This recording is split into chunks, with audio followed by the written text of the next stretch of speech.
Yes, guys, Jeff here, Allie. We have Jeff Bitton from Pitch 59. We're so excited to have our good friend here, and we're going to be asking a bunch of questions today. It's going to be an interview, conversation, not an interview, sorry. Just a conversation. Just a conversation. We're just talking. It's just good friends talking. It's just two bald Jeffs and Allie on a couch. What could go wrong? I mean, seriously. First of all, tell us what Pitch 59 is. It's a new software that makes it really easy to deliver your 59-second elevator pitch, and it makes it so that you can be shared and networked with anybody in the world in about 5 seconds. So all of your contacts, all of your friends, family, customers, they can all refer and introduce you to their contacts in a few seconds. And wherever they send you, you get to come to life and introduce yourself for 59 seconds. That's awesome. Sounds magical. Yeah, we actually do it. It's amazing because you literally use the video, and then you see the person, like you get like immediately 59 seconds, you're like, hey, I want to meet this person. Or like, hey, I don't know if I want to meet this person. So literally, you can get an opportunity in 59 seconds to determine if you click. If you're like, hey, I want to actually meet this person. And it's all built on emotional connection.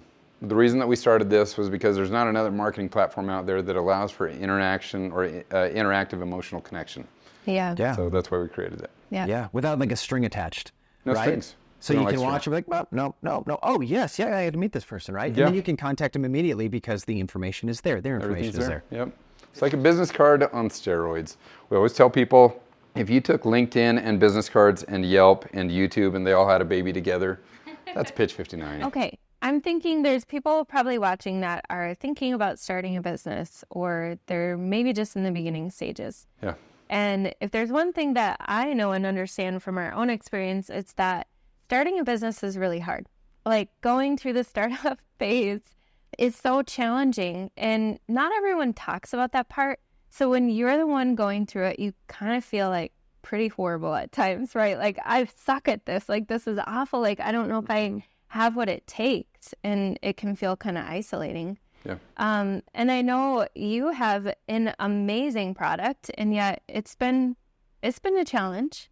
So I'd love to just hear more about the journey. Like, first, because I love this story, talk about where you got the idea for Pitch, and then let's talk more about what that journey has looked like so far. Yeah.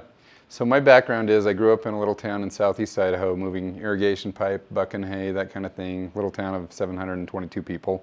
But my dad was a broker in real estate, and he worked in Pocatello, and we'd have good months and bad months and everything in between. But he always instilled in us this kind of willingness to tackle risk and take it head on and just go out there and like see what you can do, be your own boss if you want to. And I went to college. The first year it was Rick's College, then I went on a LDS mission for 2 years to Peru. The school had changed to BYU Idaho then. I studied economics, but during the summers I went down and sold pest control in Southern California because my older brothers had done that and they did really well at it. And so I went down and started doing that and did really well at it too, and learned the need for the emotional connection. Like when I was a 22-year-old kid knocking doors, I didn't know the need for emotional connection. I just thought that I'd show up to somebody's door and I'd tell them a little bit about me real quick and just say, I'm the bug guy, like this is what we do for our pest control. Would you like to get this service type of thing? Learned that a lot of people, like they can instantly, within the first 20, 30 seconds, feel comfortable with you or not feel comfortable with you. And depending on how you make them feel is what they're gonna end up doing. Yeah. I'm real with people. Like there's no fake facade with Jeff Bitton. Like sometimes that's bad.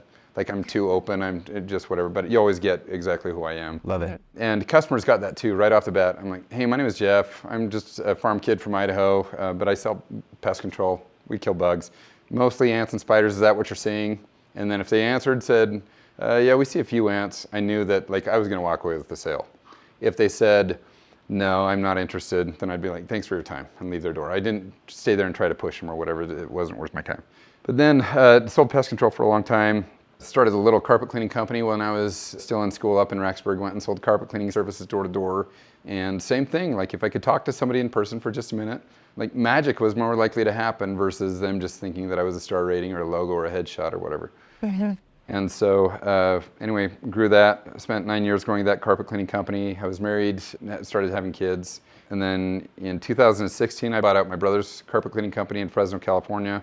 That one went awesome. The first year I made $72,000 in profit from that company, and I'm like, let's do that again. Let's go out and buy other cleaning companies. And So we bought a cleaning and restoration company and lost $200 and some odd thousand on that company in the first year, and decided that wasn't such a great idea. But That's right. it was because of some things that happened in the restoration space. And because of all that stuff, one time when we were driving in Utah, I was super stressed and really frustrated about what we were doing with our carpet cleaning companies and trying to grow them. It was really expensive, spending tons of money, not having very good results on all the major marketing platforms. And so when I had this idea, I'm like, you know what is missing is that emotional connection. And if I could go out and sell everybody online, I need to be there. Like, I need to be able to talk to them in person. And so had the idea for what we now call pitch cards, and a new way to search, network, refer, and everybody's a human being for 59 seconds. So this is, I mean, as I hear what you're saying, like, this idea was, in a sense, birthed out of a level of frustration. I'm just totally frustrated. I'm throwing money into my business. It's not working. You said something like shifted in the space, in the restoration space, which was clearly most likely out of your control. Yep. I mean, how many times are you in a space where, like, oh, the whole entire, restoration space or this landscape shifts? You as an entrepreneur, you're like, oh, now I have to deal with this. Like, this was unforeseen. You can't control it. You feel tied or trapped by it, and you're having to spend the money and do everything like normal, but you can't control the results. And that's super frustrating as a small business owner. So this idea, Pitch 59, Yeah. literally created out of frustration. Yeah, if I hadn't lost all that money on that company that year, we'd probably still be in the cleaning industry. I was so frustrated by Yelp and Google and Home Advisor and Thumbtack and Angie's List. That was really the cause. I'd been advertising on their platforms for many years, 13 years. Yeah. And if you ask small business owners, they don't like those platforms. I hate to say it, but like, there's not a whole lot of love between them. And it's because those major marketing platforms, they don't really understand the individual business person and what they're trying to accomplish, and sending their kids through college and putting food on their table, and then having to spend hundreds or thousands of dollars on a platform that isn't very effective. And so we just decided, you know what, there's got to be a better way, and let's bring in the emotional connection aspect of it and let everybody just work on referrals are what we really want. Let's make it easier to get referrals with that emotional connection. Yeah. How long has it been since you started Pitch 59? 5.5 years. All right. Way too long. Way too long. Why way too long? What Oh, have been because we didn't know what we needed. We've been learning as we go. I had this idea at the beginning, and it was really cool, and a lot of people are like, oh, that's awesome. But there's a huge difference between having an awesome idea and having an awesome product that everybody is willing to pay for.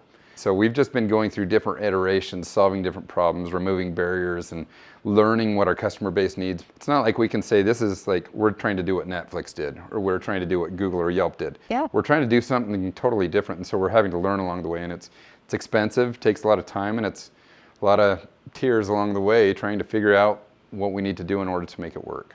Yeah. Would you have any words of advice for somebody who's in that process of trying to understand what their customer base really wants, and how to provide that to them in the best way possible? I just mentored a couple of guys at iHub, and that were in the earlier stages of what our company has gone through, and part of me is like, oh, it's such an uphill climb. I don't know if I'd ever want to do that again. But the other part of me is like, it's so exciting.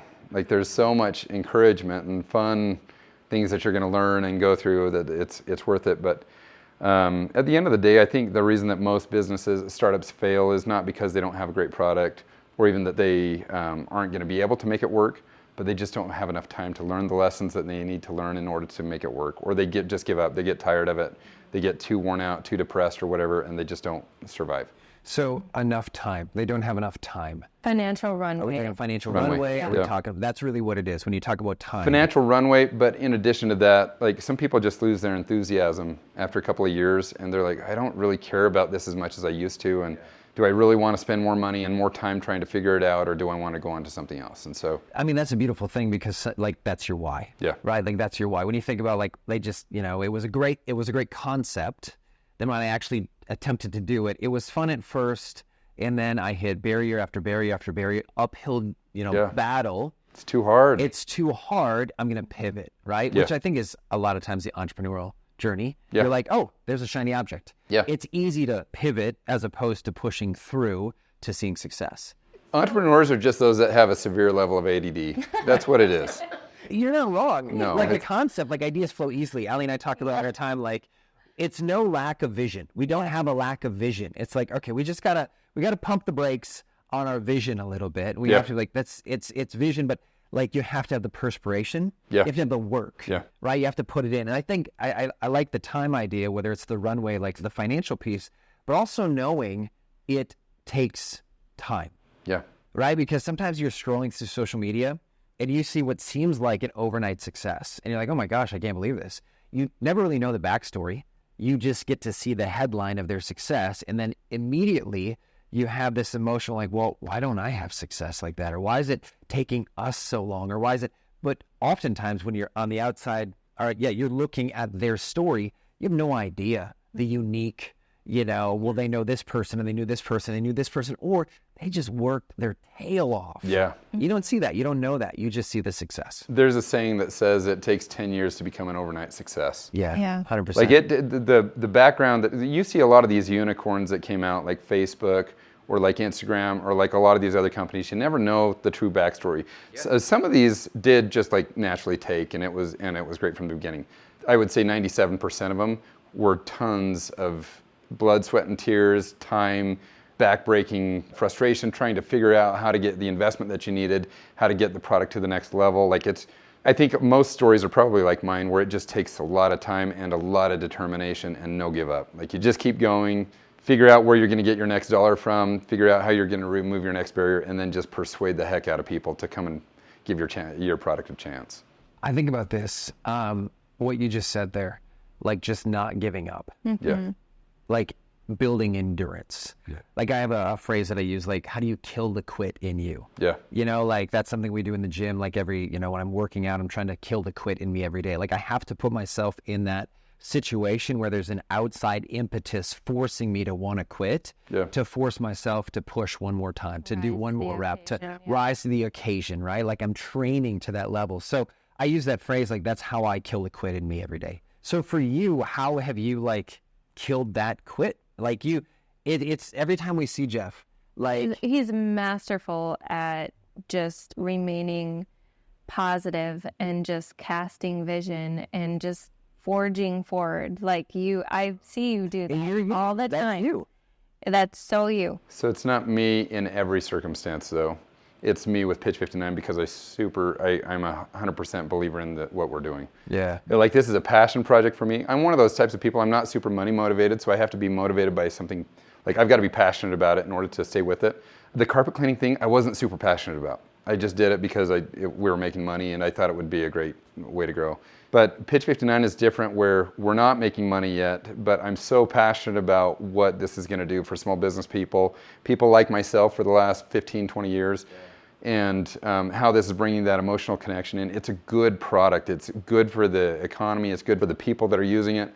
Like I care about it, and I care about these people that are coming on. Plus, I care about the 100+ investors that have put money into Pitch 59. They're all friends and family or customers.